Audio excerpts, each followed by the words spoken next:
Good morning, good afternoon, depending on where you're at. This is Partner First, brought to you by OIT, the webinar that talks about subject matter expertise, vendors of note, thought leadership in the MSP channel. I'm Ray Orsini, CEO and founder of OIT.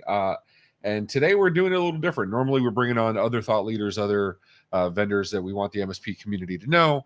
Today we're going to do a little self-serving stuff and talk about OIT VoIP's new managed compliance offering, and why selling VoIP is super easy. So, and joining me, so it's not just my my beautiful face on TV for the next 45 minutes or an hour.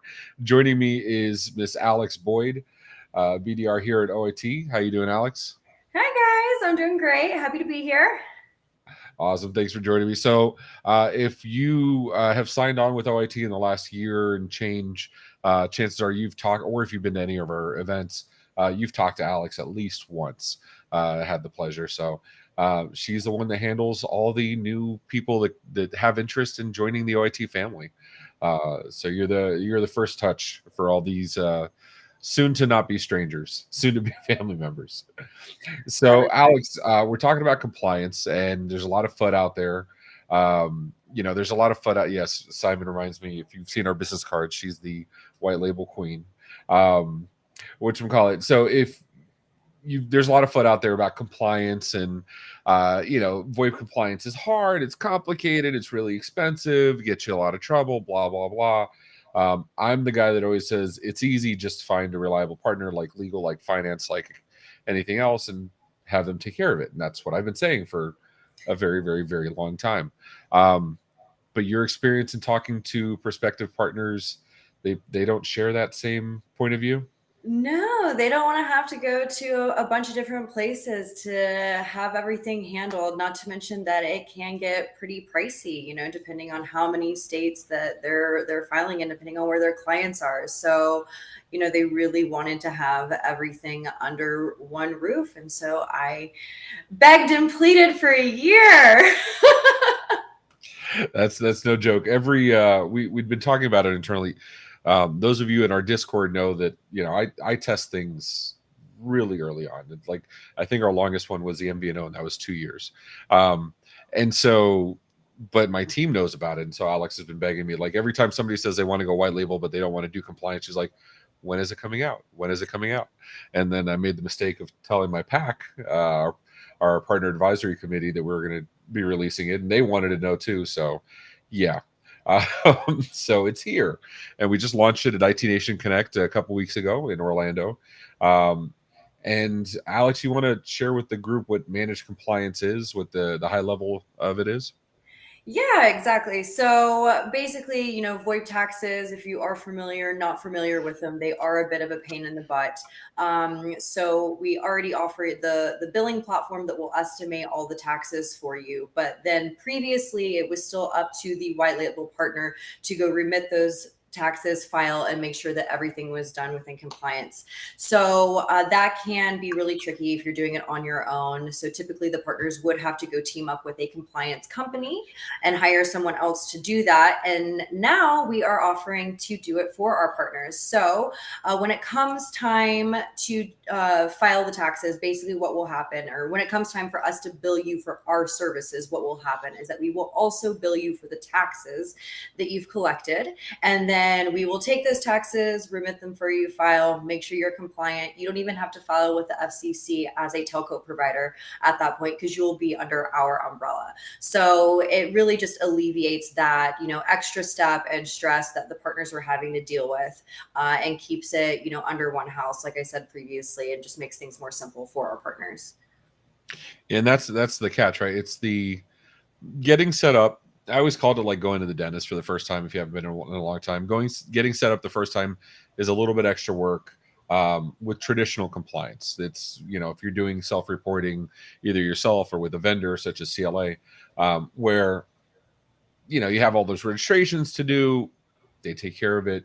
You have those initial filing fees, and then otherwise you're pretty good. It's not overly complicated, but there are partners that, besides all that, say exactly what Carrie's saying. I don't want to do taxes.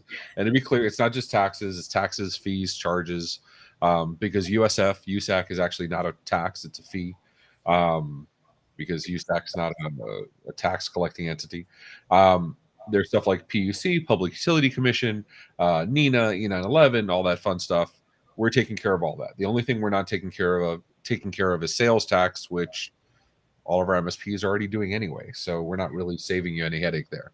And then, yeah, I mean, so one of the things I didn't account for when we first started recommending compliance vendors, and we still recommend them. Let's be clear about that. If you want to self-report, go for it. We're not holding you back. If you're built for it, we're just making it easier to get in. And you can always move from one to the other. But one of the things I didn't account for is, Alex, you're seeing a lot of partners now that are operating outside of a single state. They're in multiple states, and that's when compliance really gets a little hairy, right? Exactly. Yeah. There's so many different variables that go into the taxes, city, state, federal, municipal. So you have to take all those into consideration when you're remitting the taxes as well. So, typically we would tell clients previously, if you're filing in one state, maybe it's something you can handle on your own. But once you start getting into multiple states, multiple cities, it's definitely something that you're going to want to have help on. Absolutely. So managed compliance at its core is actually really simple. It is probably more simple than anything else we do. Is basically this: you have to use one of our billing platforms. You have to use either OneBill or Datagate. Alex can advise you if you're not an OIT partner yet. Talk to Alex; she will advise you which one is better for you. Datagate, for example, has integrations with PSAs. OneBill is more fully fleshed out in terms of like invoicing, and they both do invoicing, but in terms of quoting, cradle to grave stuff, And automation. exactly. And then whatchamacallit, if you're an existing partner, go ahead and hit up success@oit.co and they'll help you with the same conversation. Not a big deal. But you use our billing platform, you bill your clients, and then because we already know your zip code and it already has our SureTax database and already has the products rated, you charge your clients everything up front. You do whatever you need to do. And then that same month on the 30th, we're gonna, like Alex said, we'll pull back we'll charge you for the collected fees as well as whatever your services with OIT, and we'll do the remitting, and you don't have to have a single VoIP filing at all. So that's the biggest confusion we've seen a lot when we talked about this managed compliance. It's are you filing for us? No, we're not filing for you. We're filing for us. We're absolving you of the requirement to do any filing. This is under a special program with the FCC. The official name is MVNI, which I won't repeat again because nobody remembers that. We're not calling it gray label because it's a horrible name, even though I've been guilty of saying that myself.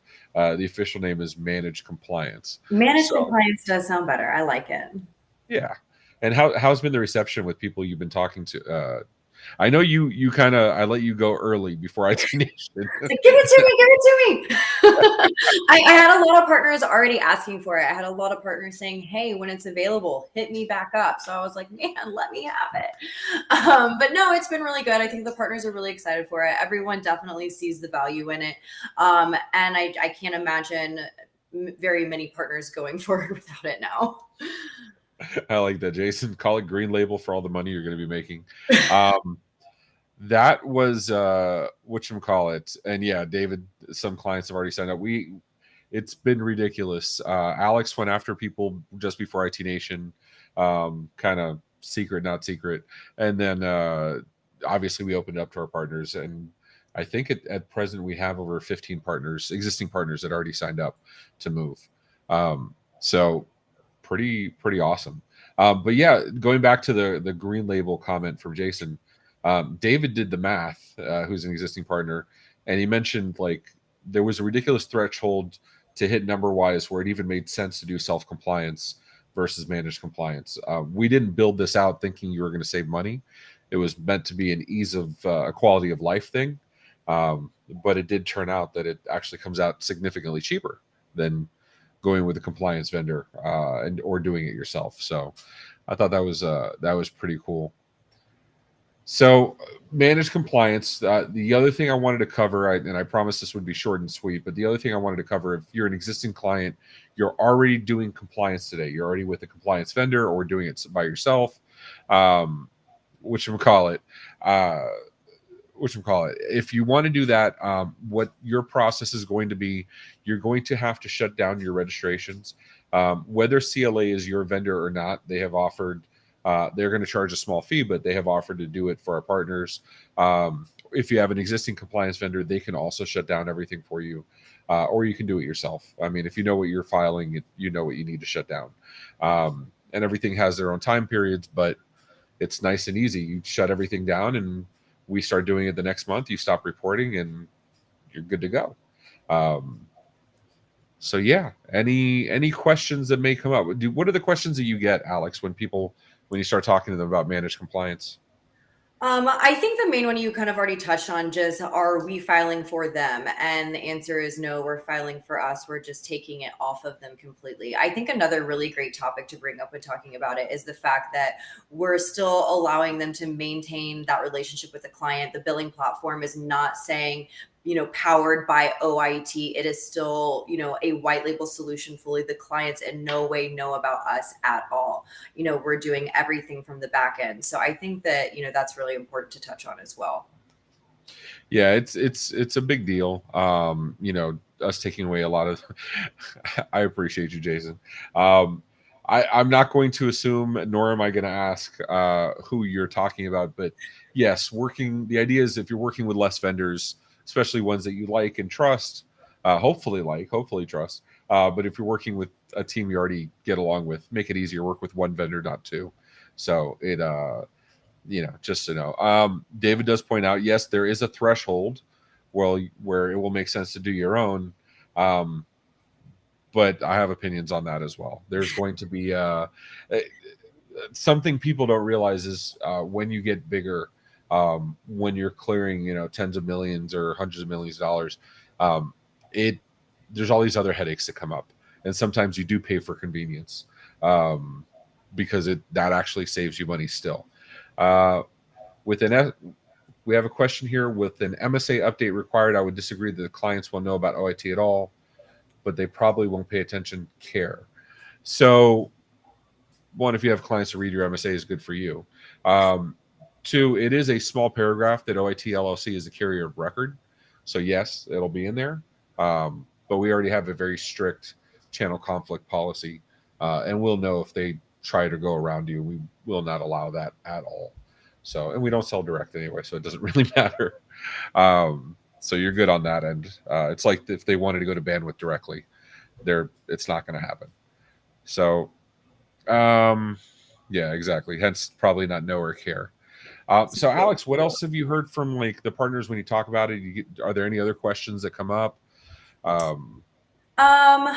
I think that those are the main ones. I think they're just really happy to not have to deal with it anymore. Honestly, that was my major kickback before, was the fact that we didn't offer a solution to handle the compliance portion. We had half of the piece of the pie with the billing platforms, but then they just didn't want to have to fill in that other half. And so we've done that now for the partners. And I think that we have, a complete full solution that really offers, everything all in one-stop shop for all of your needs. Nothing is broken up anymore. Yeah, absolutely. One of the things that was asked of me, especially with partners that have known us for a long, long time, is why now? If you've heard me do the pitches before, or if I was ever on your sales call, I've been, yeah. I've talked about rallying against gray label before, which is one of the reasons we're not calling it gray label. Where the FCC and Departments of Revenue were very clear on, if you're the one collecting, you need to be the one remitting. The MV&I program is fairly new. When I say new, I mean like sub 12 months.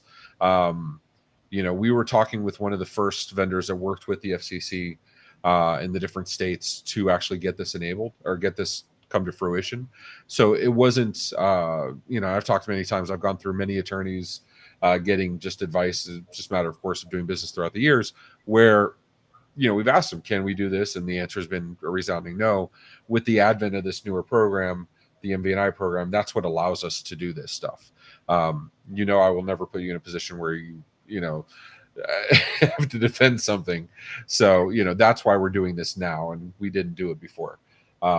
Because I can tell you, Alex is the champion for all these people to come in and do all the asks. He's the one that gets to hear me say no or later or, keep chasing me. but yeah, so that's why we're doing it now. Other than that, I stand by my original statement. It's easy. We try to keep things easy. It's easy Um, now, Ray. It's easy now. exactly. If you're a new partner or you're not a partner yet, go ahead and reach out to Alex. You can schedule time with her.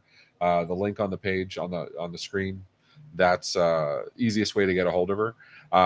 If you're already an existing partner, you want to talk about it, reach out to us over at reach out to Success, or you feel free to talk to us on our Discord. I mean, we're always there answering questions, stuff like that. But with that, I don't think there's a whole lot more to cover. Does this cover Mobile X compliance? It covers all of your compliance. So MVNO, international, local, PUC, NINA, E911, USF, USAC, all of them, period. So yes, you don't have to worry about any compliances whatsoever. Any other questions before we let you guys go back to your day? I like the partner first when they're short. It makes my life so much easier.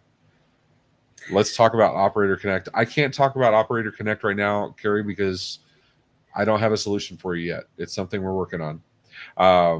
So those that don't know, Operator Connect is Microsoft's uh, Q4 2022 version of how to connect to Microsoft Teams as opposed to direct routing. They like to change stuff all the time. So that before Simon gets into the upcoming community events, Alex, anything else you want to say before we go? Yeah, I mean, if just book a meeting with me, let's talk about it. Like I said, it's a one-stop shop. We've made it easy. We've made VoIP easy. We're, a solution for MSPs by MSPs, and now we're literally the complete package. So let's talk. There you go. David has a quick question. What requirements are there for existing partners who update their MSA with new carrier of record but have existing clients on the old agreement? Short version is I'm not an attorney. Contact your attorney. The what I would do version is I would send them a notice saying, this is an update to your existing agreement and whatever conventions your agreement allows you to do. This is an update to our current agreement. We're adding this provision, adding additional services. OIT LLC will be our carrier of record going forward on X date. Your attorneys can give you the actual verbiage. CLA can give you the actual verbiage. And then, just go from there. Not that complicated. Simon's telling me we had several people join late. So if you have questions, put them now or forever hold your peace until Discord, I guess. No, I don't see any other questions. Simon, you want to go ahead and give us the upcoming events? Yep, let's go ahead and talk about the upcoming events for OIT. So Friday, we're gonna be doing a MSP Dispatch Thanksgiving special. That'll be Phil and I taking over Tony and Ray's job since they'll be away on vacation. Tuesday, we're gonna be back with MSP Dispatch presented by the MSP Media Network, keeping you guys up to date with all the news from over the weekend. We're also doing our yearly fundraiser, Toys for Tots. Sponsored by OIT Gives. So if you guys want to give back to the community, the link is should be on screen right now. Give me 1 second. It'll be go.oit.co/Cloudy's Heroes. We're doing a gift matching program, so whoever donates, we're gonna be matching that. Go ahead and give back to the community. We're also going to be sponsoring the Very Merry MSP Holiday presented by the Everything MSP Facebook group. So 25 days of giveaways. All you guys have to do is sign up, and then you guys will be entered into the giveaway. That is running from December 1st through December 25th. And our special link is go.oit.co/Christmas. And then to wrap up the week next week, December 2nd at 10 a.m. Eastern Standard Time, we're doing the MSP Dispatch Week Wrap Up presented by the MSP Media Network. Awesome. So I think that's all she wrote. Alex's information will be in the show notes below, as well as Success and our Discord and all that. And if you have any questions, hit us up, and we'll be happy to get you started. But Alex, thanks for joining me today. I appreciate it. Thanks for having me, Ray. Always fun.